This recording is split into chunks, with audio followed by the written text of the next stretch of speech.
Hello everyone, আসসালামু আলাইকুম। আশা করি সবাই ভালো আছেন। তো আজকে আমি ন্যাশনাল ইউনিভার্সিটি অথবা বাংলাদেশের জাতীয় বিশ্ববিদ্যালয়ে একটা কন্টেন্ট ক্রিয়েট করার চেষ্টা করব। তো কন্টেন্টটা আসলে আমি একটু ডিফারেন্টভাবে স্টার্ট করতে চাচ্ছি। সো মানে ন্যাশনাল ইউনিভার্সিটি থেকে কানাডা আসা। তো একটু আমি ডিফারেন্ট দুইটা স্টোরি বলবো আজকে। প্রথমে একটা স্ট্রেট স্টোরিতে চলে যেতে চাচ্ছি আমি। স্টোরিটা হচ্ছে এরকম যে আমার একটা ফ্রেন্ড, সে বাংলাদেশের সিলেটের একটা ইউনিভার্সিটি থেকে সে পড়াশোনা করার পরে সে আমাদের সাথে সে গ্র্যাজুয়েশন শেষ করে। একদিকে আমি গ্র্যাজুয়েশন শেষ করলাম নর্থ সাউথ থেকে, আরেকদিকে সে গ্র্যাজুয়েশন শেষ করলো সিলেটের একটা ইউনিভার্সিটি থেকে। তো ইউনিভার্সিটিতে সে শেষ করার পরে সে একটা মাল্টিন্যাশনাল ব্র্যান্ডের, মানে মাল্টিন্যাশনাল বলতে এতটা রিনোন মাল্টিন্যাশনাল, একটা নর্মাল একটা ব্র্যান্ডের, আচ্ছা টোবাকো একটা ব্র্যান্ডের, সে থার্ড পার্টিতে সে সিলেটে কাজ করে। তো সে কাজ শুরু করলো একটা টোবাকো ব্র্যান্ডের থার্ড পার্টিতে, ইভেন ডিরেক্টলি ওই মানে আননোন একটা টোবাকো ব্র্যান্ডের ডিরেক্টলি কোম্পানিতে না। তারপরে সে কী করলো আপনাকে বলি। তারপরে সে হি ওয়াজ লুকিং ফর অপরচুনিটি। ওই সময় আমি আবার একটা মাল্টি ন্যাশনাল ব্র্যান্ডের সিলেট এরিয়ার ম্যানেজার দায়িত্বে আছি আমি, আর আমার ফ্রেন্ড একটা নন ব্র্যান্ডের, সে মানে সিলেটের একটা জোনের সে থার্ড পার্টিতে কাজ করে। তারপরে সে কী করলো, কিছুদিন পরে সে he use to talk to me যে বন্ধু আমাকে দেখো কিছু করা যায় কিনা। সে সবসময় কথা বলতো, নেটওয়ার্কিং করতো। সে সেলসের মানুষ, আমিও সেলসের মানুষ। সে নেটওয়ার্কিং করতো, যেটা আমাদের করা উচিত সে সেটাই করতেছিল। তো মনে করেন যে আমি 3 বছরের টাইম ফ্রেম বলতেছি। তারপরে কি হলো, শুরুতে সে কাজ শুরু করলো। তারপরে কিছুদিন পরে সে আরেকটা এইবার সে মাল্টিন্যাশনাল ব্র্যান্ডেড থার্ড পার্টিতে সিলেটের একটা থানাতে গেল, সুনামগঞ্জের একটা জায়গায় সে গেল। আমি জানি না, সে ভিডিওটা দেখলে সে বুঝতে পারবে আমি তার কথা বলতেছি। তো সে কাজ করতে থাকলো এবং সে ওইখানে কিন্তু ওই মাল্টিন্যাশনাল ব্র্যান্ডের থার্ড পার্টিতে কাজ করে সে অনেক কিছু শিখতে থাকলো, কারণ সে ডিরেক্টলি মাল্টিন্যাশনাল ব্র্যান্ডের সাথে কাজ করতেছিল। অ্যাকচুয়ালি থার্ড পার্টি হইলো কাজ করতে, he was learning, he was working very hard. By in the meantime আমি কিন্তু সিলেট এরিয়ার ম্যানেজার, আমি ভালো জায়গায় আছি, রিল্যাক্স আছি। কিন্তু সে ওইখানে কাজ করতে করতে এরকম প্রায় 1 বছর মতো কাজ করলো মাল্টিন্যাশনাল ব্র্যান্ডে থার্ড পার্টিতে। তারপরে তার কিন্তু একটা ভালো নামডাক হয়ে গেল, সে অনেক পরিচিত হয়ে গেল। তারপরে সে ওই সিলেটের ওই থানা থেকে ফাইনালি সে থার্ড পার্টির হয়ে সিলেটে ঢুকে গেল সামহাও, তার এক্সপিরিয়েন্স দিয়ে, এবং সে সিলেটের ছেলে। তো ওইখানে সিলেটে আবার কিছুদিন কাজ করলো। তখনও সে আমাকে নক দিত, বন্ধু আমাকে দেখো কিছু করা যায় কিনা। তারপরে সে আরও অন্যান্য জায়গায় সবার সাথে নেটওয়ার্কিং করতে থাকলো, করতে করতে করতে করতে ফাইনালি কী হলো, অবশেষে লাস্টের দিকে আমি আমি মাল্টিন্যাশনাল ব্র্যান্ডে আছি।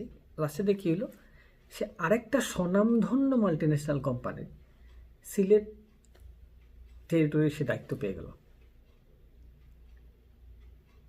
সে কিন্তু সিলেটে কোনো রিনোন ইউনিভার্সিটি, খুব যে বড় ইউনিভার্সিটি তা কিন্তু ছিল না, পড়াশোনা করেনি। সে একটা নর্মাল একটা ইউনিভার্সিটিতে পড়াশোনা করে ফাইনালি সে আমি যে জায়গায় সিলেটে ওই একটা মাল্টিন্যাশনাল এরিয়া ওইখানেই ছিলাম, কিন্তু সে কিন্তু অনেক কষ্ট করে করে করে করে করে সে একটা জায়গায় নিজেকে সে নিয়ে আসলো। তাহলে আজকে কি, আজকে আমি যেখানে আসি সে ওইখানে অ্যাপ্লাই করতেছে। সে আমাকে কিছুদিন আগে ফোন দিল, আমি তোমার ওই জায়গায় যেতে চাচ্ছি, আমি কি যাবো? আমি বললাম দেখো তুমি চিন্তা ভাবনা করো, তুমি যেখানে আছো ভালো আছো, চিন্তা ভাবনা করো। আপনার দেখেন, সে যদি চিন্তা করতো আরে স্যামুয়েল নর্থ হতে পড়ছে, সে মাল্টিন্যাশনালে কাজ করতেছে, আমি তো যোগ্যতা রাখি না, he is working on it.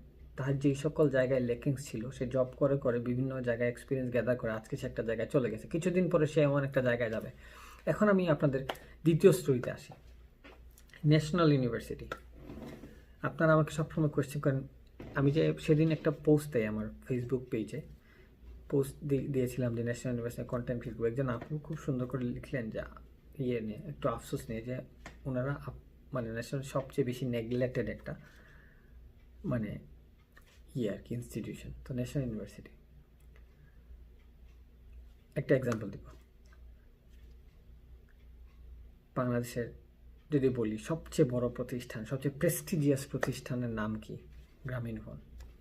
এই গ্রামীণ ফোনের সিইও ইয়াসির আজমান। এই ইয়াসির আজমান উনি একজন ন্যাশনাল ইউনিভার্সিটি স্টুডেন্ট। উনি প্রথম কোনো মানুষ যিনি গ্রামীণফোনের সিইও হয়েছেন বাংলাদেশি, উনার এক্সপিরিয়েন্স দিয়ে। এখন আপনারা বলতে পারেন একটু হিস্ট্রি কেটে যদি আপনারা বলেন না উনি তো আসলে আইবিএ থেকে এমবিএ করেছেন, তারপর উনি ইউকেতে বিভিন্ন ডিগ্রি নিয়েছেন, so he is not a national. আপনারা দেখেন উনি কিন্তু নিজেকে পলিশ করে করে উপরে নিয়ে গেছেন। আপনার হইতে পারে একটা জায়গায় স্টার্টিং, আপনি আজকে ন্যাশনালিতে আন্ডারগ্রেড করতেছেন, আপনি যদি নিজেকে ওই জায়গাতে গ্রুম না করেন তাহলে আপনি ওই জায়গায় থাকতে হবে। তো ন্যাশনাল ইউনিভার্সিটি থেকে পড়ে বাংলাদেশের সবচেয়ে প্রেস্টিজিয়াস একটা প্রতিষ্ঠানের যদি সিইও উনি হতে পারেন, তাহলে আপনাদের এই জিনিসটা নিয়ে আসলে আর বলার কোনো অবকাশ নাই যে আপনারা কি করতে পারবেন। বিদেশ আসলে তো কিছুই না, দ্যার ইজ নাথিং। আমি একটা একটা করে পয়েন্ট আপনাদের আজকে যেগুলো আমি পাই সবসময় কোয়েশ্চেন, যে ন্যাশনাল ইউনিভার্সিটিতে এই বিষয়গুলো আমি তুলে ধরার চেষ্টা করব। আচ্ছা, জাতীয় বিশ্ববিদ্যালয় বাংলাদেশের প্রায় 2200-রও বেশি প্রতিষ্ঠান অ্যাফিলিয়েটেড। গাজীপুরের জাতীয় বিশ্ববিদ্যালয় এনইউবি, ন্যাশনাল ইউনিভার্সিটি বাংলাদেশ, 28 লক্ষরও বেশি student affiliated according to the Wikipedia 2017। তো এতগুলা স্টুডেন্ট, এতগুলা প্রতিষ্ঠান এই ইউনিভার্সিটির সাথে জড়িত, সো এত মানুষ এটার সাথে অ্যাফিলিয়েটেড। তবে অনেক মানুষ অনেক জায়গায় চলে গেছেন, সো এখানে সবার অপরচুনিটি আছে। এখন অপরচুনিটি আপনাকে ক্রিয়েট করতে হবে। এখন আমি মেইন পয়েন্টে আসি, কানাডাতে আপনাদের আসার যে ব্যাপারটা। তো এখন আপনাদের একটা কোয়েশ্চেন থাকে, কেন আমি এক্সাম্পল দিলাম, যে কেন আমার ফ্রেন্ডের কথা বললাম, কেন আমি ইয়াসির আজমানের কথা বললাম, কেন বললাম? কারণ হচ্ছে যে আপনাদের একটা কোয়েশ্চেন থাকে, ন্যাশনাল ইউনিভার্সিটি কানাডা আসা যায়, একটা কমন কোয়েশ্চেন আমাকে ফেস করতে হয়। আমার কোয়েশ্চেন কেন যাবে না? আচ্ছা, তাহলে অবশ্যই যায়। তো আপনাদের কোনো ডিফারেন্স নাই। এখন বলতে পারেন না আমরা আসলে একটু আমাদের কোর্স কারিকুলাম অনেক কিছু, আপনাদের কোনো ডিফারেন্স নাই। কানাডা আসার ক্ষেত্রে আপনাদের কোনো ডিফারেন্স নাই। আপনাদের প্রিপারেশনটা আমাদের থেকে একটু বেশি নিতে হবে। কিছু এগুলো বাংলাদেশের সিস্টেমের কারণে আপনাদের কিছু প্রিপারেশন একটু বেশি নিতে হবে, কিন্তু আলটিমেটলি আপনাদের জন্য কোনো স্পেসিফিক্যালি আলাদা করে কিছু নাই। আচ্ছা, এখন আমি কিছু জিনিস চাই। এখন মনে করেন যে আপনাদের কিছু বিষয় আছে, যে আপনাদের যে সেশন জটের একটা বিষয় আসে। আপনাদের কানাডা যদি আসতে চান তাহলে সেশন জটের একটা বিষয় অটোমেটিকলি চলে আসে। সেটা হচ্ছে যে আপনি গ্র্যাজুয়েশন শেষ করবেন 2014-তে, কিন্তু আপনার সেশন জটে কারণ 2017-তে।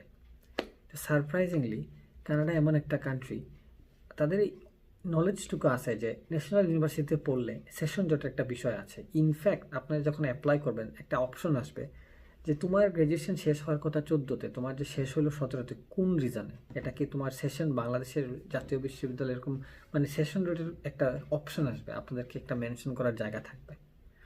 দে হ্যাভ আইডিয়া বাংলাদেশ থেকে অনেক স্টুডেন্ট যাচ্ছে, তার মধ্যে কি ন্যাশনাল ইউনিভার্সিটি আসতেছে না, পিআর নিয়ে ন্যাশনাল ইউনিভার্সিটির মানুষজন আসতেছে। এখনও আমার সুযোগ হয় নাই কাউকে ডিরেক্টলি নিয়ে আসার, হয়তো ফিউচারে যদি আমার লাগে আমি ভিডিওতে নিয়ে আসবো। কিন্তু যেটা বলতে চাচ্ছি,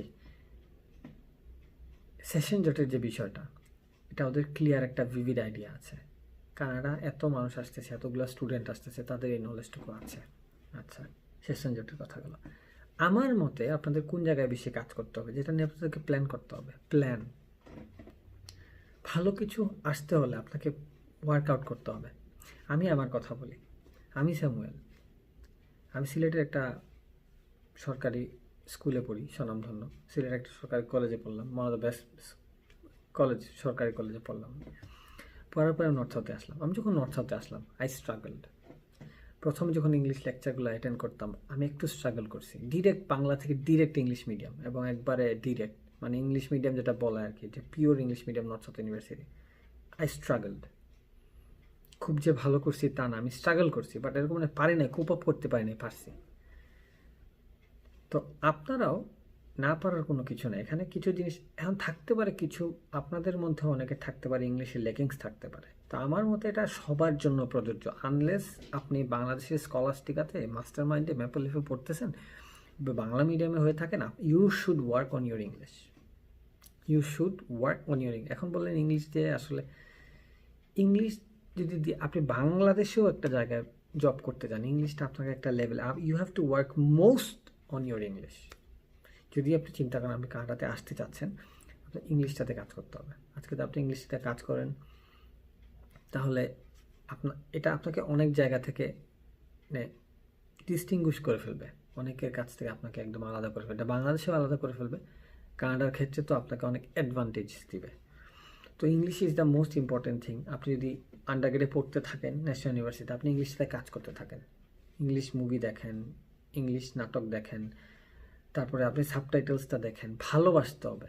আপনি যদি ইংলিশ মুভিটা শেখার জন্য মুভি দেখেন হবে না, you have to in it. আমি যখন আন্ডারগ্রেডে ছিলাম তখন আমি বাংলাদেশে রেডিওতে বিবিসি শোনার চেষ্টা করতাম, আমি বুঝতাম না। আমি অনেক এফোর্ট দিয়েছি ইংলিশের জন্য। হয়তো আমি ভালো স্টুডেন্ট না এই জন্য, হয়তো বা আমার ব্রেন শার্প না, কিন্তু I was working on it. আমাকে শিখতে হবে। আমি এখন বুঝি। আপনি আজকে পৃথিবীর যেই স্পিকার আমার সামনে এনে কথা বলতে দেন আমি বুঝি।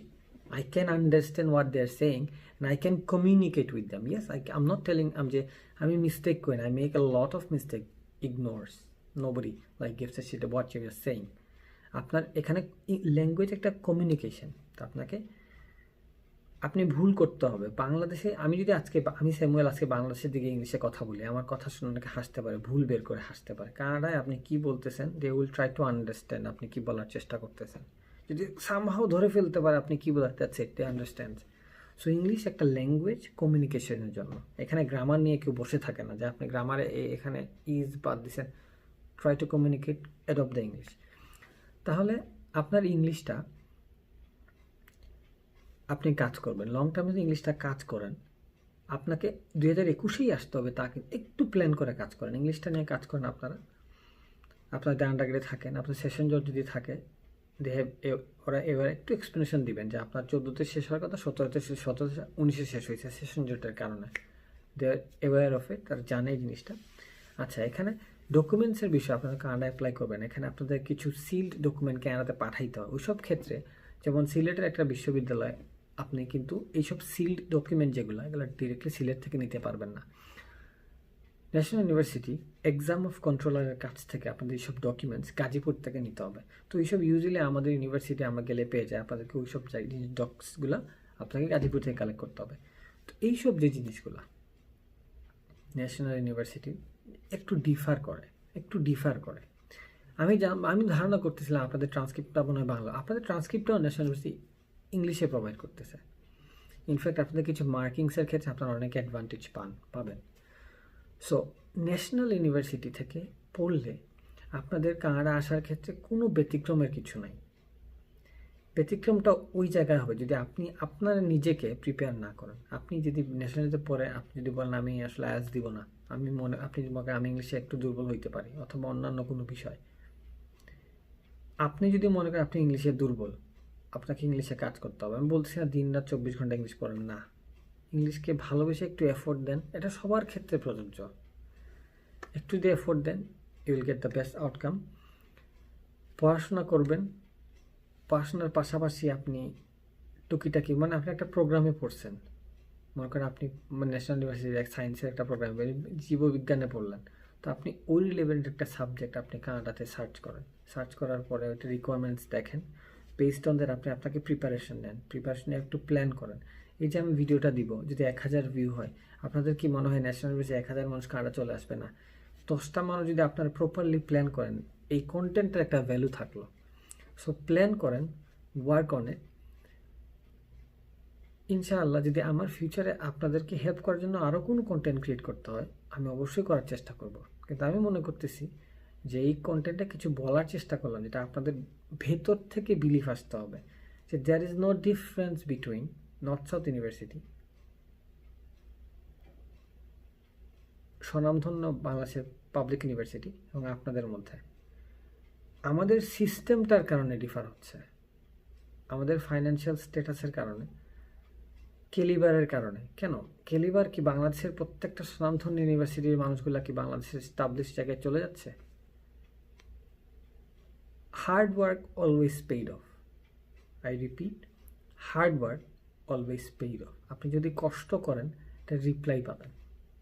আমি দিন রাত কষ্ট করতেছি কানাডাতে, বাংলাদেশে দিন রাত কষ্ট আজ পর্যন্ত 2 বছর থেকে আছি বাংলাদেশে, আমি 3 বছর কষ্ট করছি। এই যে 5টা বছরে যদি ধরি, 5টা বছর আমার হার্ডওয়ার্কের পেইড অফ হয়েছে। ফিউচারে কী হবে আমি জানি না, আমি বলতেছি না 21-এ আমার অনেক কিছু হয়ে যাবে অথবা হবে না, আল্লাহর ইচ্ছা। That's what I believe. আমি রিলিজনে বিলিভ করি। আল্লাহ, এখন পর্যন্ত আমি কষ্ট করতেছি, I am getting my reward. এখন আপনাকে রিওয়ার্ড পাইতে হলে you have to work hard. আপনার যেসব জায়গায় ল্যাকিংস আছে সেসব জায়গায় কাজ করতে হবে। Best of luck. আমি তো আছি, সবসময় চেষ্টা করব হেল্প করার। So that's the best I can do right now for national university. ফিউচারে যদি আমার কোনো স্পেসিফিক কিছু করতে হয়, আশা করি ফিউচারে ন্যাশনাল ইউনিভার্সিটিতে এই ধরনের কোয়েশ্চেন আসে যে আপনারা আপনাদেরকে নিয়ে কনফিউশনে থাকেন, তাহলে এই কন্টেন্টটা হবে আমার রিপ্লাই। অবশ্যই আমি আছি কানাডাতে। আপনারা আসলে অবশ্যই দেখা হবে। আপনারা কেউ এসে আমাকে বলবেন আমি ন্যাশনাল ইউনিভার্সিটি স্টুডেন্ট, আমি রিফ্লেক্ট হয়ে দেখাইতে চাই। তো আমি অপেক্ষায় থাকলাম কোনো ন্যাশনাল ইউনিভার্সিটি আমাকে রিচ করে বলবেন আমি ন্যাশনাল ইউনিভার্সিটি স্টুডেন্ট, আমি কানাডায় আছি, আমি আমার বাংলাদেশের ন্যাশনাল ইউনিভার্সিটি স্টুডেন্টকে দেখাইতে চাই কানাডায় আসা সম্ভব। এই এই এই অপেক্ষায় আমি থাকলাম, আপনাদের কাউকে আমি নিয়ে আসবো কোলাবোরেশনে, যে একজন ন্যাশনাল ইউনিভার্সিটি স্টুডেন্ট কানাডায় সাকসেসফুলি আছেন। ধন্যবাদ সবাইকে। অবশ্যই কন্টেন্টটা আপনার ন্যাশনাল ইউনিভার্সিটির কোনো ফেলো ক্লাসমেটকে দেখাবেন, যাতে ওনাদের যদি কোনো হেল্প হয়। ধন্যবাদ।